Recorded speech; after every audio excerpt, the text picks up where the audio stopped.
The Jesus Timeline, an attempt to reconcile the four Gospels with what we know of actual history. Can this be done? This is a timeline that represents the era approximately when Jesus is said to have lived, between 10 BC and 40 AD, or 40 CE if you prefer. Here are the dates of the political administrations that are featured in the Gospel accounts. King Herod, who died somewhere between late March or early April of 4 BC, Governor Quirinius of Syria, whose administration was between 6 AD and 12 AD, and Pontius Pilate, who was the governor of Judea between 26 AD and 36 AD.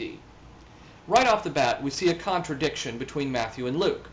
Matthew says that King Herod tried to kill baby Jesus by having all the infants around Bethlehem put to the sword, whereas Luke says that Mary was pregnant with Jesus during the administration of Quirinius of Syria.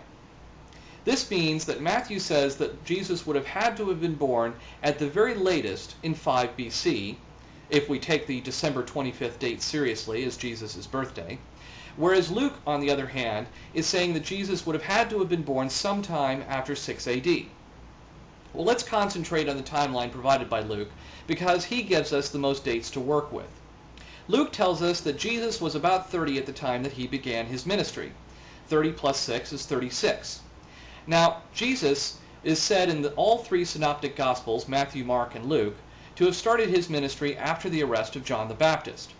Luke tells us that John the Baptist began his ministry in 29 AD, or in the 15th year of Tiberius Caesar. He also tells us that Jesus started his ministry after the arrest of John the Baptist, so we must figure that John the Baptist would have been arrested around 36 AD.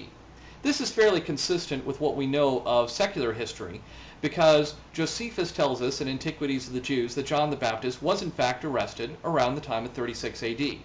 Luke tells us that John the Baptist was arrested because he was speaking out against Herod Antipas's marriage to his dead brother's widowed wife Herodias.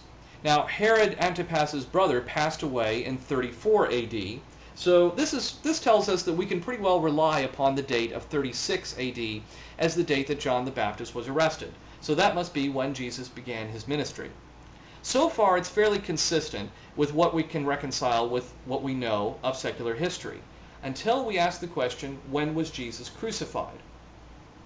Now, since Pontius Pilate was recalled to Rome in 36 AD, this tells us that the very latest date that this could have happened would have been on Good Friday, 36 AD.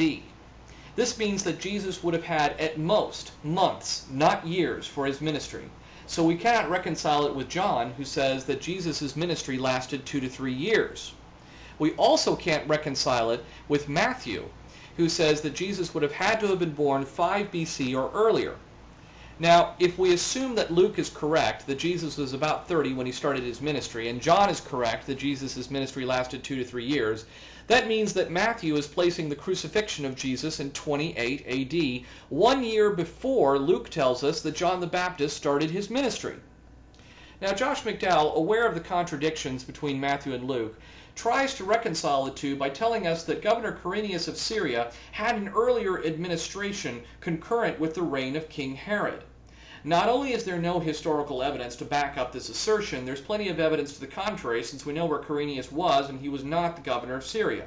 But letting that go, this would have placed McDowell's Jesus' crucifixion in 26 AD. Not only would this been far too early for John the Baptist, it might have been too early for Pontius Pilate. However, Matthew's gospel can be reconciled with John, even though it can't be with Luke. John provides us with probably the most detailed account of exactly when the crucifixion was. According to John's gospel in chapter 2, Jesus had his temple tantrum roughly around the beginning of his ministry, in contradiction to the synoptic gospels that place his temple tantrum towards the end of his ministry. This temple tantrum would have happened right before Passover in the year 26. The reason we know this is because, according to John in chapter 2 of his gospel, Jesus has an argument with a Pharisee, where the Pharisee says, "For 46 years was the temple in construction, and in 3 days you will build it up," thinking that Jesus was referring to the actual temple and not his body when he said, "Tear it down, and in 3 days I will rebuild it." Since the temple got started in construction in 20 BC, this tells us that the date for this argument must have been right before the Passover in 26 AD. And since John gives us 3 Passovers in his account, this tells us that John's Jesus was crucified in 28 AD.